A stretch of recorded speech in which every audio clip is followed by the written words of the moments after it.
नमस्कार दोस्तों, आप सभी का स्वागत है। आज की जो वीडियो है वो क्लास 12th के जो है बायोलॉजी के चैप्टर फर्स्ट के जो है मॉक टेस्ट का है, यानी एमसीक्यू क्वेश्चन जो इंपॉर्टेंट क्वेश्चन है चैप्टर के। तो पहले चैप्टर के जो है चैप्टर फर्स्ट के जो है चैप्टर जो फर्स्ट है इसके इंपॉर्टेंट क्वेश्चन देखते हैं, जो भी बहुविकल्पी क्वेश्चन होने वाले हैं। तो सबसे पहले बात करें, पहला क्वेश्चन जो हमारा दिया है कि कायिक जनन एवं एपोमिक्सिस में क्या समानताएं होती हैं। तो अगर हम बात करें, यहाँ आपके ऑप्शन जो 4 दिए गए हैं कि पहला ऑप्शन कह रहा है दोनों केवल द्विबीजपत्री पादप में होता है, दूसरा कह रहा है दोनों में मात्र के समान संतति उत्पन्न होती है, तीसरा कह रहा है दोनों की प्रक्रियाओं में पुष्पीय अवस्था अनुपस्थित होती है, और चौथा कह रहा है इनमें से कोई नहीं।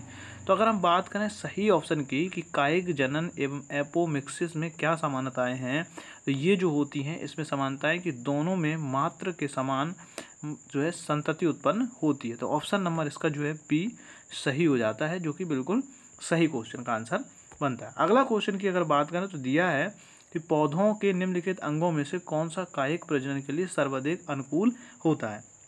ऑप्शन है आपकी जड़, तना, पत्ती और पत्र जो है प्रकलिका। तो यहाँ अगर बात करें पौधों में जो है पौधों के निम्नलिखित अंगों में से कौन सा कायिक प्रजनन की बात करें, तो कायिक प्रजनन में जो उपयोग किया जाता है वो तने का उपयोग किया जाता है। तो ऑप्शन यहाँ बी जो है सही आंसर है। तो कायिक प्रजनन की बात जब आती है तो तने का प्रयोग किया जाता है। अगला है निम्न में से कृत्रिम कायिक प्रवर्धन संभव है। तो कृत्रिम अगर कायिक प्रवर्धन की बात करें तो ये संभव होता है आम में, आलू में नहीं होता है, अजूबा में नहीं और प्याज में भी नहीं होता है। तो यहाँ ऑप्शन नंबर सी सही हो जाता है। तो कायिक प्रवर्धन की बात करें वो भी कृत्रिम, तो वो संभव होता है आम में। अगले क्वेश्चन की बात करें तो अगला क्वेश्चन दिया है कि शकरकंद एवं डहेलिया में कायिक जनन होता है। तो ऑप्शन है आपके पत्तियों द्वारा, जड़ों द्वारा, पुष्पों द्वारा या तनों द्वारा। तो जो सही इसका आंसर बन जाता है कि शकरकंद और डहेलिया, इसमें अगर कायिक जनन की बात करें तो वो हो जाता है आपका सही ऑप्शन पुष्पों द्वारा होता है। तो शकरकंद हो या फिर डहेलिया हो, अगर कायिक जनन की बात आती है तो इसमें पुष्पों के द्वारा कायिक जनन होता है। अगले क्वेश्चन की बात करें तो रोपण विधि में जिस पर कलम लगाई जाती है उसे कहते हैं। ऑप्शन है स्टॉक, सियान, गूटी या इनमें से कोई नहीं। तो अगर हम बात करें यहाँ पर रोपण विधि जो होती है जिस पर कलम लगाई जाती है उसको हम स्टॉक कहते हैं, यानी ऑप्शन इसका ए सही हो जाता है। अगला है छठवां है, निम्न पुनरुद्ध भवन के दौरान एक अंग का दूसरे अंग में रूपांतरण क्या कहलाता है। ऑप्शन है आपके मार्फोजेनेसिस, एपीमार्फोसिस, मार्फोलेक्सिस या इनमें से कोई नहीं। तो अगर हम बात करें जो पुनरुद्ध भवन होता है तो उसके दौरान जो है अंग का दूसरे अंग में जो रूपांतरण हो जाता है उसको हम कहते हैं एपीमार्फोसिस के नाम से जानते हैं, यानी ऑप्शन नंबर बी इसका बिल्कुल सही आंसर हो जाता है। अगला क्वेश्चन जो हमारा दिया है, पुदीने में कायिक जनन होता है। इसके ऑप्शन है चूसक के द्वारा, ऑफसेट के द्वारा, राइजोम के द्वारा या सर के द्वारा।